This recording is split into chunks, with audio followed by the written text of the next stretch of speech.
Meet Sunlightblade, a frightening Gravelord character created with the release of the remaster on PC last year. We've been evolving and exploring over the course of this series, testing out the fully functioning Gravelord Covenant at low levels, and slowly but surely piecing together a faith build capable of casting the most powerful miracles, and able to wield the deadly rapier we claimed by defeating the undead prince, Ricard.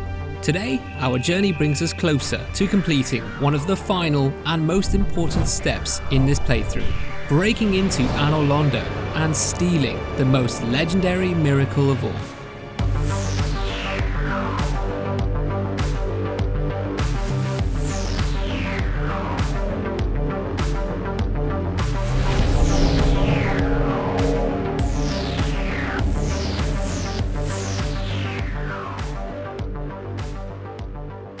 You might remember last time we ended up with some kind stranger gifting us Ricard's rapier, I should say, because when I tried to get it from him myself, we both died simultaneously. The Iron Golem is the last obstacle at the top of Sen's Fortress, and while you may well be in awe at the size of this lad, he is definitely an absolute unit. But this ends up being one of those fights where you should fight smarter, not harder. I initially tried to do the classic strategy of half-cheesing it and attacking its legs while positioning near the edge, so when it collapses backwards, it falls off. I'm sure we've all done that before, but I was using a Boulder side sword at this point, which just whiffs through his legs when two-handed.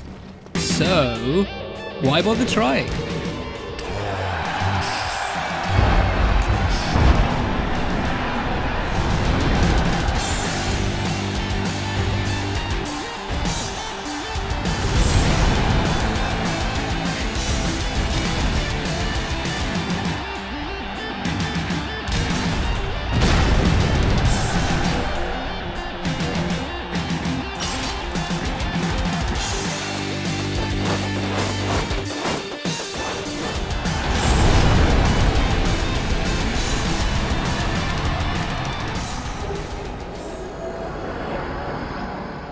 Easy.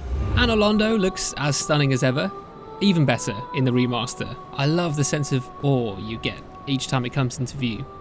I found out something new about this the other day. Apparently what most developers would do would be to trick us with convincing 2D backgrounds of the cityscape, but apparently FromSoft doesn't mess about, and they made the whole city pretty much built to scale. Even the Duke's Archives is in the right position off in the distance. And how much time did they spend making all this stuff, which we can't even travel through in the normal level? I'm going up to level 40 here, bringing my dexterity up to 20 to meet the rapier requirement. This is the Darkmoon Knightess, who hunts down the guilty, and since we're about to kill her leader, Dark Sun Gwendolyn, she'll be hostile towards us very soon. What is it? Actually, I've got the souls now. I might as well complete 30 faith in preparation for using the Sunlightblade miracle. My guiding sunlight. Jeez. The great thing about making this character centre around being a Gravelord is that it forced us to complete the catacombs early, just so we could access the Covenant. Which means we've already picked up the Darkmoon Seance ring that you have to equip in order to make the statue disappear. That's good planning right there. So this is where I complete the first stage. We're just outside the entrance to Dark Sun Gwendolyn's hallway. We could join the Darkmoon Covenant here, of course, but we're not going to, because we'd only end up betraying them immediately afterwards. Angering Gwendolyn by entering is considered a sin. My lady? What foolishness. I mean, monsieur? Thou shalt not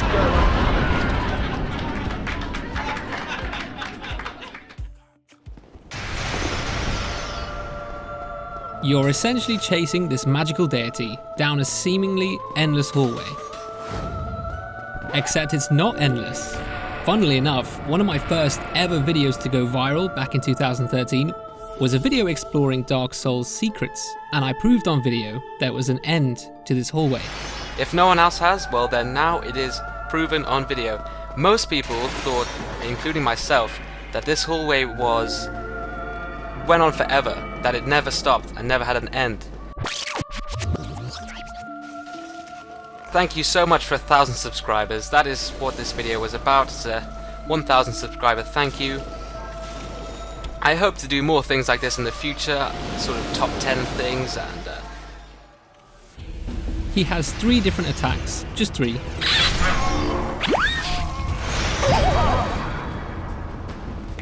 I usually run through the arrow attack and the giant blue orb sorcery, but not the sorcery blizzard.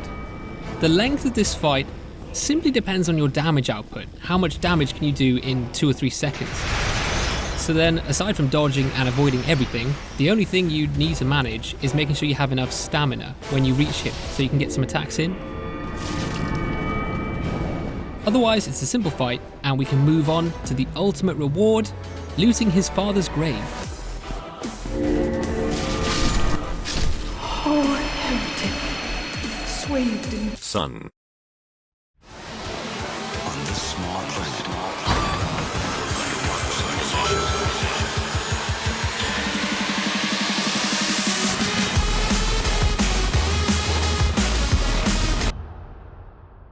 So, plain and simple, I think we're ready to take on some online players and slap some kiddos in Anor Londo.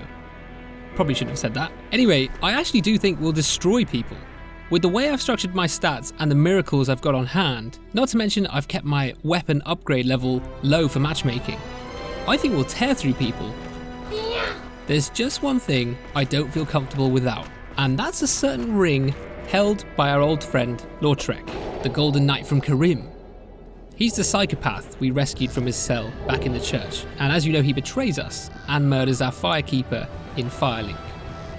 His questline comes to an end here in Anor Londo.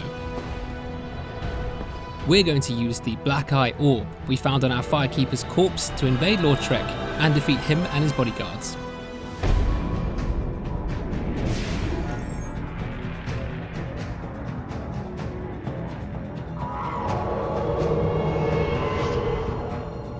Quite unique considering you're invading an actual NPC's world.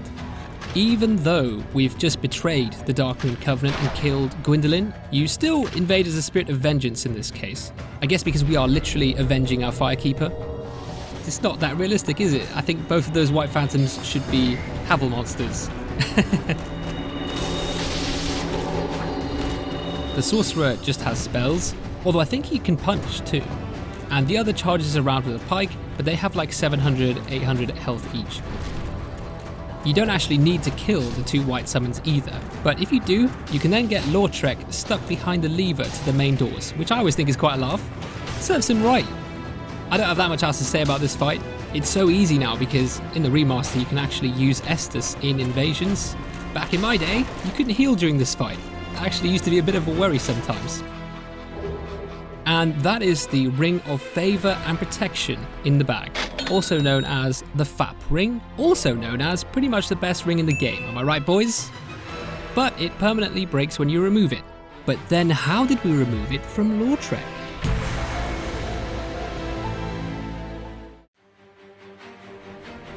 It's time for the Gravelords to rise. Anor Londo used to be a safe, sunny city. But not anymore. Now the only sun people will see will come from my buffed rapier as it enters their rectum. I've fallen and I can't get up. Oh, hello there. Mom, Dad, come in. Hello.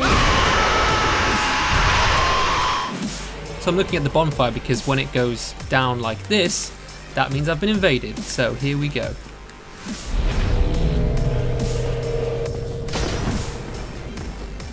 And that's the R2 combo you can do. And that's why I got this weapon. I freaking love it.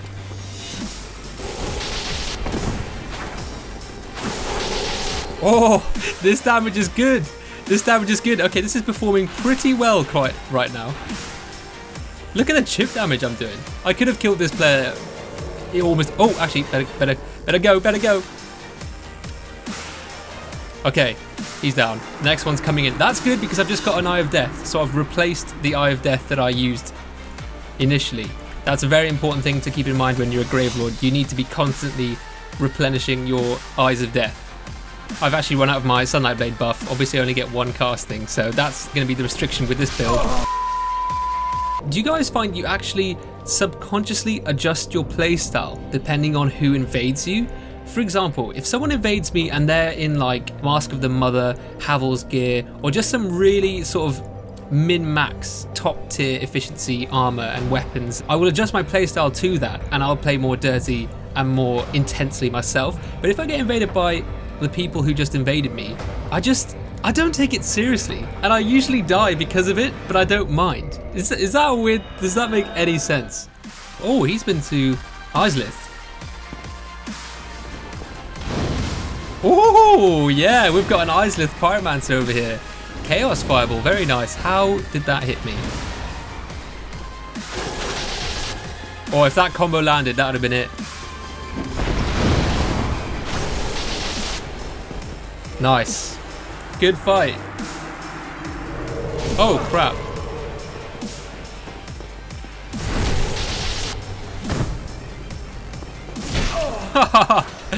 Really? Right, this is going well.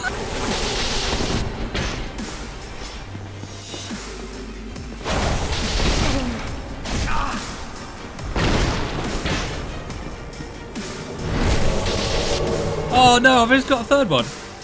What is going on? Oh, he's almost dead. Oh, man.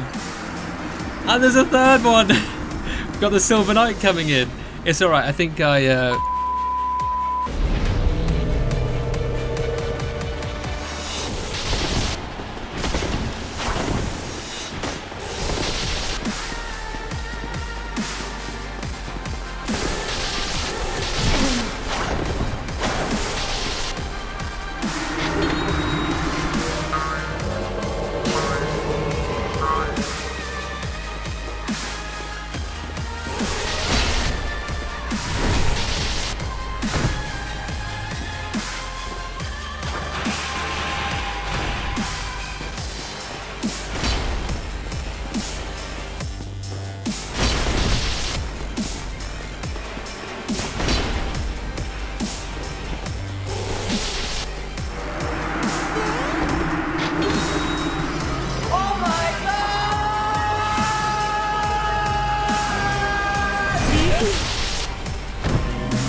Here we go. They're probably going to hear that, but whatever. Yep, he heard.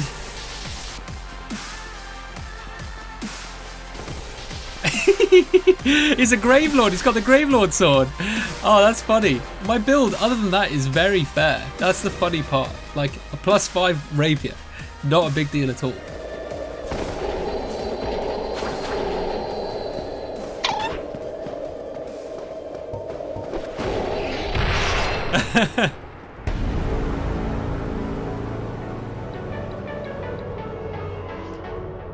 Oh no, there's two of them.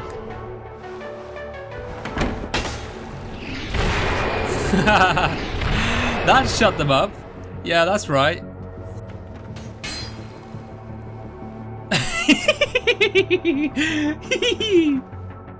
No, no, no! Oh, crap.